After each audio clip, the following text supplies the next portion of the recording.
में किया और विचार विमर्श करके एक फलश्रुति निकली है और उसका अमल होगा।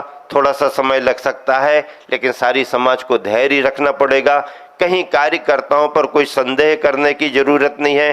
कार्यकर्ता बहुत मजबूत हैं। दान दातार जिन्होंने गुरुवर आचार्य श्री से दान की घोषणा करके आशीर्वाद लिया था, वो आज भी उसी संकल्प में बंधे हुए हैं। राई रत्ती भर उनके मन में कोई फर्क नहीं आया है। कल पूरी सारी बात स्पष्ट हो गई। और कार्यकर्ता जो जवाबदारी से जिस काम में लगे हैं वो आज भी लगे हैं। समाज चाहती है कि जल्दी रिजल्ट बता दो, जल्दी रिजल्ट बता दो। तो भैया यहाँ ताश के पत्तों का महल थोड़ी बनाना है कि बना करके खड़ा करके और तुमको खुश कर लिया और बाद में हवा चली और बिखर गया। नहीं, ताश के पत्तों का महल टेबल पर नहीं बनाना है, जमीन में बहुत गहराई से फाउंडेशन तैयार करके गगनचुंबी जिनालय बनाना है। समय लगेगा, लग जाने दो, कोई बात नहीं। कोई आकुलता नहीं करना, कोई व्याकुलता नहीं करना, कोई तर्क वितर्क नहीं करना, कोई ये प्रश्न नहीं करना कि 1 साल हो गया कमेटी ने क्या किया। 1 साल कमेटी ने जो किया है तुम्हें अभी मालूम नहीं है, और 2-3 साल कमेटी और क्या करेगी अभी तुम्हारे को सब चीजें बताई नहीं जाएंगी। सारी बातें सबको नहीं बताई जाती हैं। गुरुवर आचार्य श्री भोपाल में विद्यमान थे। प्राइम मिनिस्टर नरेंद्र मोदी जी भोपाल में पहली बार आचार्य श्री के पास गए थे। सब काफिला अलग कर दिया गया। गुरुवर और नरेंद्र मोदी की कुछ चर्चा हुई, उसके बाद प्राइम मिनिस्टर चले गए। उसके बाद कुछ पत्रकार आचार्य श्री के पास आए और उन्होंने पूछा, गुरुदेव जो अकेले में बात हुई है कुछ आप बात तो बताओ क्या हुई है। तो आचार्य श्री ने कहा, सभी बातें सभी को नहीं बताई जाती हैं। क्या कहा? सभी बातें सभी को नहीं बताई जाती हैं। समय आने पर सब मालूम हो जाएगा कि क्या चल रहा है। समाज को कमेटी पर पूरा भरोसा करना पड़ेगा। हाँ, और अगर योजना को आगे बढ़ाने में थोड़ा विलंब भी हो रहा है किन्हीं कारणों से, तो संदेह करने की कोई जरूरत नहीं।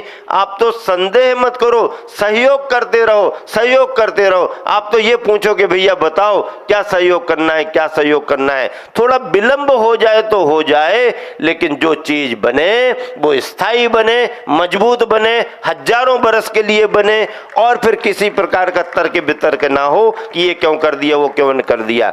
हम लोग कमेटी से आश्वस्त हैं। सारी कमेटियों ने, नई पुरानी ने, बहुत अच्छे तरीके से विचार विमर्श किया, निष्कर्ष निकाला है। और जो रूपरेखा बनेगी और जो हमारे आचार्य महाराज मार्गदर्शन देंगे और जो हम लोग महाराज जी वगैरह मार्गदर्शन देंगे, उसके अनुसार काम होगा। ये तो कमेटी और दानदाताओं की जवाबदारी है। अब आप सबके लिए भी मैं बांधना चाहता हूं, आप सबको बंधना भी पड़ेगा।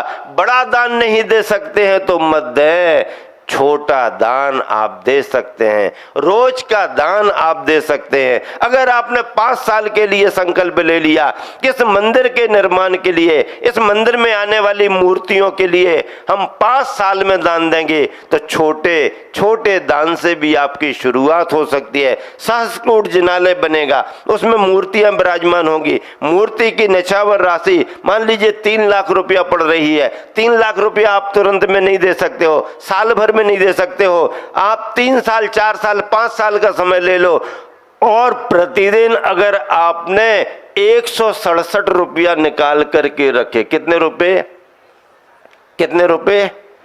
आपके बच्चे भी सुबह से शाम तक 2-4 बार बाजार में जाते हैं तो 200-500 रुपया उड़ा देते हैं। अगर तुम छोटा सा 10 का नोट पकड़ाओ तो वो नोट देख करके आपकी तरफ फेंक देता है। अब इतने में हमारा बाजार में काम नहीं चलता है। तुम्हारे बच्चे यूं उड़ा देते हैं। अगर साधारण परिवार ने भी 167 रुपया प्रतिदिन के हिसाब से निकाल करके रखना शुरू किया, जमा करना शुरू कर लिया, तो 5 साल में बिना किसी अतिरिक्त दान के उसके पास में 3 लाख रुपए जमा हो जाएंगे और उसके परिवार की एक मूर्ति बड़े आनंद के साथ, बड़ी आसानी के साथ विराजमान हो सकती है।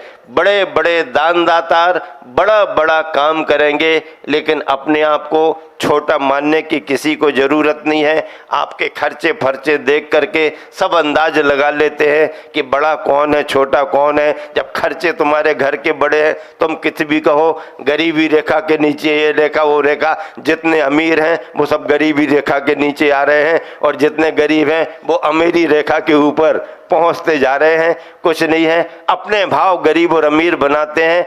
अगर आपके मन में आ गया कि ये योजना बहुत सफल, सक्सेस और अच्छी है, तो 167 रुपए के हिसाब से आप अपना दान देने का भाव बना ले, जमा करना शुरू करें। कमेटी वालों को अपना नाम लिखा सकते हैं, और सबसे सरल, सबसे आसान योजना ये आपके बीच में रखी गई है। आपको जुड़ करके आगे बड़े बड़े काम करना है। जिस तरीके से काम करना है वो काम करना है।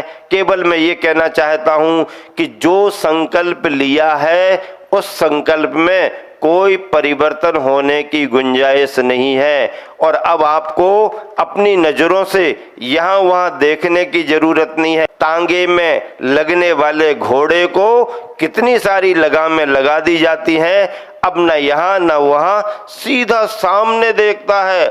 आपको केवल ये संकल्प इस सभा में करना है कि गुरुवर आचार्य श्री विद्यासागर जी महाराज का जो आशीर्वाद आप लोगों ने निवेदन करके लिया है, आप लोग निवेदन करके आचार्य श्री को लाए, चाहे चंदगिरी से विहार करते समय, चाहे नेवरा तिल्दा से विहार करते समय, जो भावना भाग करके लाए और जो आशीर्वाद और संकल्प लिया, उसमें अब तांगे का घोड़ा बन करके केवल वही संकल्प आपको दिखना चाहिए। ना यहाँ ना वहाँ, ना ये योजना ना वो योजना, ना अनेक जगहों के कार्यों को स्थगित करते हुए आपको केवल एक लक्ष्य बना करके, अर्जुन का एक ही लक्ष्य कि निशाना लगेगा, निशाना लगा करके रहेंगे। अगर इस संकल्प के साथ आगे बढ़ते हो तो 5 साल में आप इस जगह की कायाकल्प कर सकते हो। 5 बरस में, 5 बरस कोई बड़ी बात नहीं होती है, 5 के 7 बरस भी लग जाएं तो कोई बड़ी बात नहीं होती है।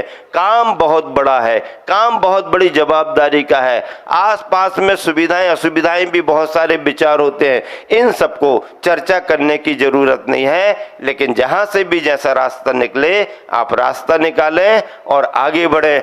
मुनि संघ आपके साथ है, सारा आचार्य संघ आपके साथ है, आपको जरा भी सोचने की जरूरत नहीं है। कारंजा महाराष्ट्र में पंचकल्याणक संपन्न कराया था, वहाँ की बड़ी असुविधाएं थी। असुविधा ये थी समाज को कैसे जोड़े, समाज को कैसे जोड़े, समाज को कैसे जोड़े। व्हाट्सएप पर सूचना निकाल दी, ये कर दिया वो कर दिया, फिर भी कोई आए कोई नहीं आए। लेकिन जब हम लोग पहुँचे, महाराज जी कार्यक्रम की संयोजना बना लिए, सब ऑर्डर हो गए, समाज कैसे आएगी, समाज को कैसे बुलाएंगे, दूर दूर लोग रहते हैं, और गर्मी में अक्षय तृतीया के समय पर पंचकल्याणक संपन्न हो रहा था, समाज कैसे आएगी। चिंता मत करो, आपको एक फार्मूला अपनाना पड़ेगा। आप 5-5 युवाओं के 10-20 ग्रुप बनाओ और अलग अलग मोहल्ले, अलग अलग कॉलोनियों में सभी को भेजो। काहे के लिए भेजो? एक एक ग्रुप को एक एक मोहल्ले की जवाबदारी दो, एक एक श्रीफल और एक एक पचरंगा ध्वज प्रत्येक परिवार को सौंप करके आए, निमंत्रण दे करके आए। भैया अपने यहाँ पर पंचकल्याणक हो रहा है, महाराज जी विराजमान हो चुके हैं, आपके लिए पंचकल्याणक में सम्मिलित होना है, और ये निमंत्रण का आप श्रीफल हमारा स्वीकार करें और घर पर ये पचरंगा ध्वज, जैन धर्म का ध्वज आप लगा लें। जब प्रत्येक घरों में एक एक श्रीफल गया और प्रत्येक घर पर एक एक पचरंगा ध्वज लगा, तो ना पत्रिका छपी, ना पंपलेट बने, और सारी समाज पूरे दिन भर उपस्थित रही। क्यों?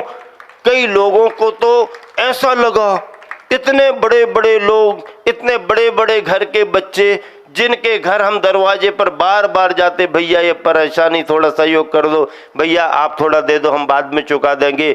जिनके घरों में दरवाजों पर हम बार बार गए, उनके घर के श्रेष्ठीजन, उनके घर परिवार के बच्चे हमारे दरवाजे पर श्रीफल लेकर के आए हैं, निमंत्रण हमको दे रहे।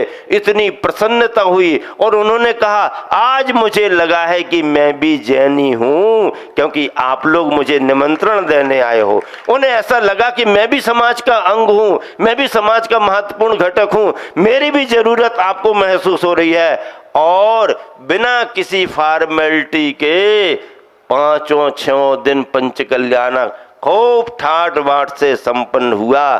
समाज को जोड़ना पड़ता है, समाज को स्नेह देना पड़ता है, समाज वात्सल्य की डोर से जुड़ती है। और अगर बड़े लोग विनम्र बन करके ऐसा प्रयोग करें तो समाज का कोई भी परिवार नहीं है जो समाज से हटना चाहे या समाज के कार्यों से बचना चाहे। जिसको जो अनुकूलता है वो तो देते ही देते हैं, कहने की जरूरत नहीं, कहने पर तो और ज्यादा देते हैं। लेकिन अगर स्नेह का कोई सूत्र उनके हाथ में धागा बना करके बांधा तो समाज बहुत जुड़ती है। और मैं मानता हूं कि बाहर के मंदिर बाद में बने, समाज को इकट्ठा करने का मंदिर पहले बने। और समाज को इकट्ठा करने का मंदिर बन गया तो ये बाहर के मंदिर तो अपने आप बनेंगे ही बनेंगे। रायपुर समाज में बहुत बड़ी एकता है, बल्कि मैं तो इतनी भी प्रशंसा करता हूं कि दिगंबर समाज तो दिगंबर समाज के रूप में है, श्वेतांबर समाज भी मिलकर के, जब दिगंबर श्वेतांबर दोनों मिलकर के काम करते हैं तो पूरे शहर में जैन समाज के नाम की हलचल होती है। श्वेतांबर बंधु भी बहुत भावना रखते हैं, समय आने पर खूब सारा सहयोग करते हैं। और ऐसी ये जैन समाज अखंड रूप में जिन शासन की प्रभावना करती रहे और आप सब जो भी जवाबदारी ले रहे हैं उसको निरंतर आगे बढ़ाते रहे, निरंतर आगे बढ़ाते रहे। इसी शुभ भावना के साथ इन पंक्तियों को सुना करके विराम दे रहा हूं। आपका ये समोसरण का विधान बहुत अच्छा लग रहा और आज तो आपको ऐसा लग रहा कि दिन तो ऐसे ही निकल गए, ऐसे ही निकल गए 3 दिन। महाराज 3-4 दिन और बढ़ा दो तो अच्छा रहेगा। लेकिन कुबेर महोदय ऐसे बढ़ने वाला नहीं है।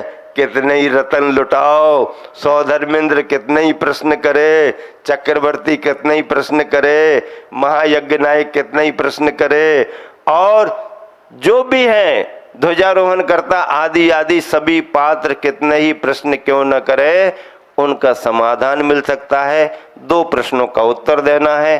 कल भी पूछा था कि मनुष्य पुण्य करके कितने ऊपर स्वर्गों तक जा सकता है, तो आज के समय में अगर व्रतों की महिमा को देखें तो ये गृहस्थ व्रती बन करके यों श्रावक व्रत पाल स्वर्ग सोलम उपजाए वहां तक भी जा सकता है। नहीं तो संगनन की अपेक्षा से व्रतों को पाल करके 8वें स्वर्ग तक जा सकता है। और आज पूछा गया है कि लक्ष्य एक ही है, रास्ते 3 हो गए, 3 समुदाय, 3 संप्रदाय या 3 परंपराएं बन गई हैं, पंथ बन गए हैं। तो क्या है, कैसा है भैया, चलने का रास्ता कोई भी हो, पहुंचने का लक्ष्य एक होना चाहिए। और पहुंचने के लक्ष्य में भी रास्ता अगर सही होगा तो ही पहुंच पाओगे। प्यास बुझाने का उद्देश्य है, पानी मिलेगा, पानी पियोगे तो प्यास बुझेगी। अब ये जरूरी नहीं है कि आप सोने की कटोरी से पियो तो ही प्यास बुझेगी, स्टील की कटोरी से पियो तो बुझेगी, या फिर मिट्टी की कटोरी से पियो तो बुझेगी। आप किसी भी कटोरी से पियो, अगर आप पानी पी रहे हो तो प्यास बुझेगी। कटोरी महत्वपूर्ण नहीं है, महत्वपूर्ण पानी है। और अगर कटोरियां नहीं भी हैं तो निश्चिंतता से अंजुली भर भर करके पियोगे तो और आनंद से आपकी प्यास बुझेगी। बर्तनों में भोजन करने वाले से भी ज्यादा निश्चिंत बिना बर्तनों के भोजन करने वाला माना जाता है। आप दिन भर मेहनत करते हो, परेशान होते हो और भोजन करने बैठते हो तो एक हाथ से भोजन करते हो। हमने सारी मेहनत संसारी छोड़ दी, गृहस्थ धर्म छोड़ दिया, आरंभ परिग्रह छोड़ दिया, संसार का कोई भी श्रम हमें नहीं करना, और जब भोजन करने का क्रम आता है तो आप खुश होकर के देते हो और हम खुश होकर के दोनों हाथों से, एक से नहीं दोनों से। परमार्थ की साधना है, तपस्या की साधना है, और जो तपस्या की साधना करता है उससे बड़ा इस संसार में कोई दूसरा नहीं। 4 पंक्तियां सुना करके विराम दे रहा हूं। हिम पर हक है गलने वालों का। तुम्हारी 4 पंक्तियां नहीं सुनेंगे, 8 सुनाई थी पहले आपने, हैं हमारी सुनना पड़ेगी। हाँ, हिम पर हक है गलने वालों का, पथ पर हक है चलने वालों का। हिम पर हक है गलने वालों का, पथ पर हक है चलने वालों का, दीपक पर अधिकार है सभी का, दीपक पर अधिकार है सभी का, लौ पर हक है जलने वालों का, लौ पर हक है जलने वालों का, लौ पर हक है, दीपक पर अधिकार है सभी का, लौ पर हक है जलने वालों का, धर्म पर, मंदिरों पर, मूर्ति पर सबका अधिकार बनता है। सब कहेंगे ये हमारा मंदिर है, सब कहेंगे ये हमारे भगवान है, सब कहते हैं ये हमारे महाराज जी हैं भगवान सबके हैं, मंदिर सबका है, महाराज जी सबके हैं, लेकिन लौ पर अधिकार है जलने वालों का, जो नींव के पत्थर बने हैं, जिन्होंने शिखर बनने की चिंता नहीं की, जिन्होंने कलश बनने की चिंता नहीं की, जो जमीन के अंदर नींव का पत्थर बनने के लिए तैयार हैं, इतिहास उनका सुरक्षित रहेगा। उन्हीं के ऊपर दिगंबरत्व का इतिहास, जिन शासन का इतिहास लिखा जाएगा। पुराने ट्रस्टियों को बहुत बहुत आशीर्वाद है, अभी तक धरोहर संभाल करके आए। कमेटियों के लिए, प्रबंधकारिणी को बहुत बहुत आशीर्वाद है, लेकिन कल ट्रस्टियों के लिए हमने एक सुझाव दिया है। 5 बच्चे हैं, बूढ़े होने को हैं, अब जब बुढ़ापा आता है अपने नए बच्चों के लिए भी आप जवाबदारियां सौंपते हो। आप हो, जब तक हो बने रहो, करो, लेकिन और भी अगर समाज में कोई भरे पूरे चेहरे देखते हैं, समर्पित परिवार देखते हैं, तो उन परिवार के सदस्यों को भी आप इस मंदिर का ट्रस्टी बनाइएगा। एक नियम बनाओ, एक प्रस्ताव पारित करो। हम लोगों ने हमारी विरासत को संभाला, अब विरासत बड़ी बनना है, बड़ा विस्तार होना है। अब ये पुराने ट्रस्टी जो हैं वो उदारता का परिचय दे करके 5-10 नए चेहरों को और जोड़ें, ताकि नींव के पत्थर बन करके वो सब काम करेंगे और आने वाली युवा पीढ़ियों को और आगे बढ़ाएंगे, ताकि जिन धर्म, जिन शासन की प्रभावना यावत चंद्र दिवाकर हजारों वर्षों तक इसी तरह से चलती रहे।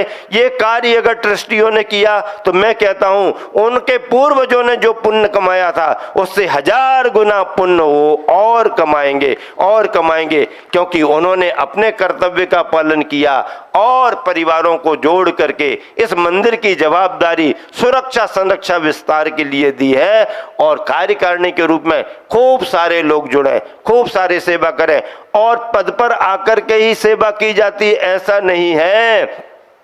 आप कहीं भी रहो, अगर सेवा करने का भाव है, सहयोग करने का भाव है, तो दूर रह करके भी आप बहुत सेवा सहयोग कर सकते हो। इसी शुभ भावना से विराम दे रहा हूं। महावीर भगवान की।